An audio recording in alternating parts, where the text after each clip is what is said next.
আসসালামু আলাইকুম, কেমন আছেন সবাই? আশা করি আপনারা সবাই ভালো আছেন। আল্লাহর রহমতে আমিও ভালো আছি। কুকিং রেসিপিতে আপনাদের সবাইকে স্বাগতম। আজ আমি আপনাদের জন্য নিয়ে এসেছি খুব সহজ এবং খুব কম উপকরণ দিয়ে তৈরি একটা দারুণ রেসিপি নিয়ে, মুচমুচে বেগুনের পাকোড়া। আপনারা হয়তো বেগুন দিয়ে বেগুনি খেয়েছেন, কিন্তু বেগুনের এই পাকোড়াটা অবশ্যই আপনারা খাননি। আর যারা খেয়েছেন তারা তো অবশ্যই জানেন এই পাকোড়াটা কতটা মজার। আর যারা খাননি তারা অবশ্যই আমার এই রেসিপিটা থেকে একবার বাসায় ট্রাই করে দেখবেন। আশা করি বেগুনের থেকেও বেগুনের এই পাকোড়াটা বেশি ভালো লাগবে। তাহলে চলুন দেখিয়ে দিচ্ছি কিভাবে বাসায় খুব সহজে এই বেগুনের পাকোড়াটি তৈরি করে নেবেন।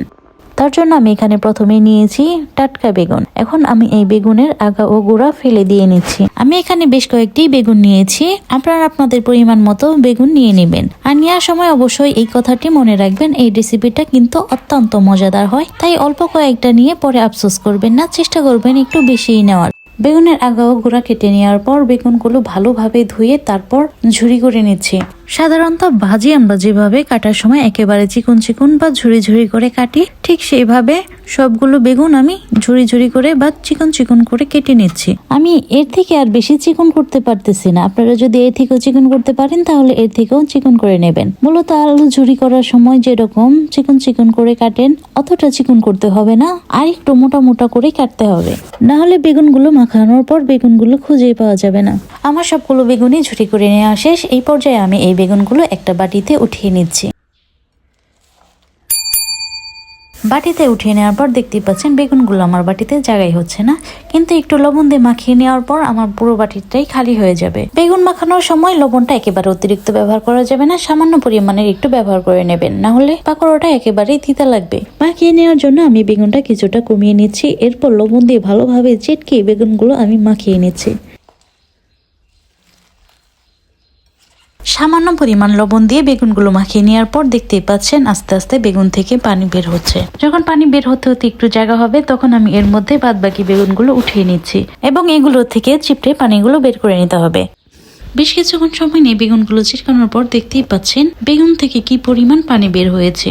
লবণ দিয়ে চেটকে পানি বের করে নেওয়ার এই স্টেপটা একেবারে গুরুত্বপূর্ণ। এতে করে পাকোড়াটা একেবারে মচমচে হবে, না হলে নরম থেকে যাবে বা তেকতেকা থাকবে। এখন এই পানি থেকেও বেগুনগুলো হাত দিয়ে চেপে চেপে চিপড়িয়ে অন্য একটা বাটিতে উঠিয়ে নিচ্ছি। পানি থেকে বেগুনগুলো আলাদা করে নেওয়ার পর এখন আমি এর মধ্যে দিয়ে দিচ্ছি পরিমাণ মতো লবণ, আর তার সাথে দিয়ে দিচ্ছি একটু বেকিং পাউডার, আরো দিয়ে দিচ্ছি পরিমাণ মতো হলুদের ফাঁকি, আর তার সাথে দিয়ে দিচ্ছি স্বাদ মতো মরিচের ফাঁকি। ঝালটা অবশ্যই আপনারা আপনাদের পছন্দ মতোই দিয়ে নেবেন। এখানে আমি আমার পছন্দ মতো ঝালটা নিয়ে নিয়েছি। এখানে আমি আরো দিয়ে দিচ্ছি বেশ কয়েকটা কাঁচা মরিচ কুচি। আর দেখতেই পাচ্ছেন কুচিটা আমি কিভাবে করেছি। একটা মরিচকে 4টা ভাগ করে তারপর আবার মাঝখান দিয়ে কেটে নিয়েছি। পাকোড়ার জন্য এইভাবে মরিচগুলো কেটে নেবেন, এতে করে বেশ ভালো লাগে। সেই সাথে নিয়ে নিচ্ছি বেশ কয়েকটা পেঁয়াজ কুচি। পাকোড়ার মধ্যে পেঁয়াজ আর মরিচ কুচিটা একটু বেশি দেওয়ার চেষ্টা করবেন, এতে করে খেতে বেশ ভালো লাগে। সবগুলো উপকরণ দেওয়ার পর বেগুনগুলো আবার এগুলোর সাথে ভালোভাবে মাখিয়ে নিচ্ছি, এতে করে পেঁয়াজগুলো খুব তাড়াতাড়ি নরম হয়ে আসবে। মাখাতে মাখাতে দেখতেই পাচ্ছেন দেখতে কতটা সুন্দর লাগছে। মনে হচ্ছে এভাবে ভাত দিয়ে খাওয়া যাবে। পেঁয়াজের সাথে বেগুনগুলো ভালোভাবে মাখিয়ে নেওয়ার পর এখন আমি এর মধ্যে দিয়ে দিচ্ছি 2 কাপ পরিমাণের বেসন। আরো দিয়ে দিচ্ছি আধা কাপ পরিমাণের ময়দা। এখানে চাইলে আপনারা আটা বা ময়দা যে কোনোটাই ব্যবহার করতে পারেন। আর ময়দাটা খুব বেশি দেবেন না, অল্প দিলেই চলবে, এতে করে পাকোড়াটা খুব সুন্দর মুচমুচে হয়। এখন এই সব উপকরণগুলো ভালোভাবে মেখে নিচ্ছি। এখানে একদমই পানি ব্যবহার করবেন না। বেগুনের মধ্যে যে পানি ছিল সেটা এখানে যথেষ্ট।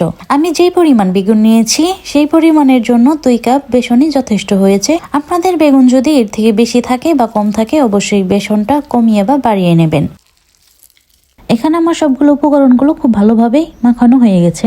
এখন একটা কড়াইতে দিয়ে দিয়েছি পরিমাণ মতো তেল। তেলটা আমরা সামান্য গরম করে নিচ্ছি। তেলটা যখন মিডিয়ামে গরম হয়ে আসবে, এই পর্যায়ে অল্প অল্প করে দিয়ে দিচ্ছি মিশ্রণ। পাকোড়ার জন্য আমি এখানে মিশ্রণগুলো একেবারে বড় করেও দেইনি, আবার একেবারে ছোট করেও দেইনি, মিডিয়াম করে দিয়ে নিয়েছি। আপনারা আপনাদের পরিমাণ মতো করে দিয়ে ভেজে নেবেন।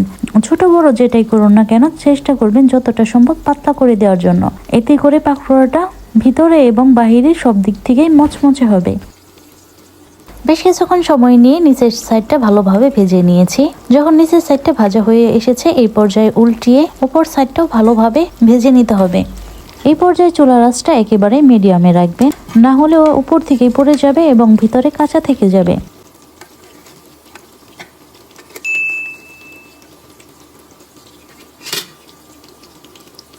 বেশ কিছুক্ষণ নেড়েচেড়ে দুই পাশে ভেজে নেওয়ার পর যখন সোনালী রং হয়ে আসবে এই পর্যায়ে এক এক করে সমস্ত পাকোড়াগুলোই তুলে নিচ্ছি।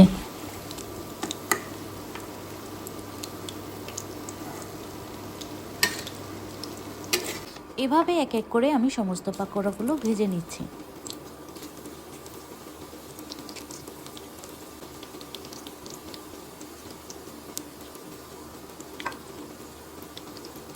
তো দেখতেই পাচ্ছেন ঘরে থাকা মাত্র কয়েকটা উপকরণ দিয়ে কত সুন্দর মুচমুচে পাকোড়া তৈরি করে নিলাম। আর একটা ভেঙে দেখিয়ে দিচ্ছি আমার পাকোড়াটা কতটা মুচমুচে হয়েছে এবং ভিতরটা কতটা পারফেক্ট ভাবে ভাজা হয়েছে। এখন এই পাকোড়াগুলো সকালের নাস্তায় কিংবা বিকেলের আড্ডায় হতে পারে একেবারে মজাদার একটি আইটেম। ভাত, সস কিংবা চাটনি যে কোনো কিছুর সাথে এই পাকোড়াটা খুব মজা করেই খেতে পারেন। ঘরে থাকা মাত্র কয়েকটি উপকরণ দিয়ে খুব সহজে এটি তৈরি করে নেওয়া যায়। এটা খেতে যেমন মজার আর বানানো খুব সহজ। আজকের ভিডিওটি এই পর্যন্তই ছিল। আশা করি আমার এই ভিডিওটি আপনাদের কাছে ভালো লেগেছে। যদি আমার এই ভিডিওটি আপনাদের কাছে ভালো লাগে অবশ্যই লাইক এবং কমেন্ট করে আপনাদের মতামতটি জানাবেন। আর এরকম নতুন নতুন রেসিপি পেতে আমার এই চ্যানেলটি সাবস্ক্রাইব করে আমার পাশেই থাকবেন। দেখা হবে আবার কোনো নতুন ভিডিও নিয়ে। ততদিন পর্যন্ত ভালো থাকবেন, সুস্থ থাকবেন। আল্লাহ হাফিজ।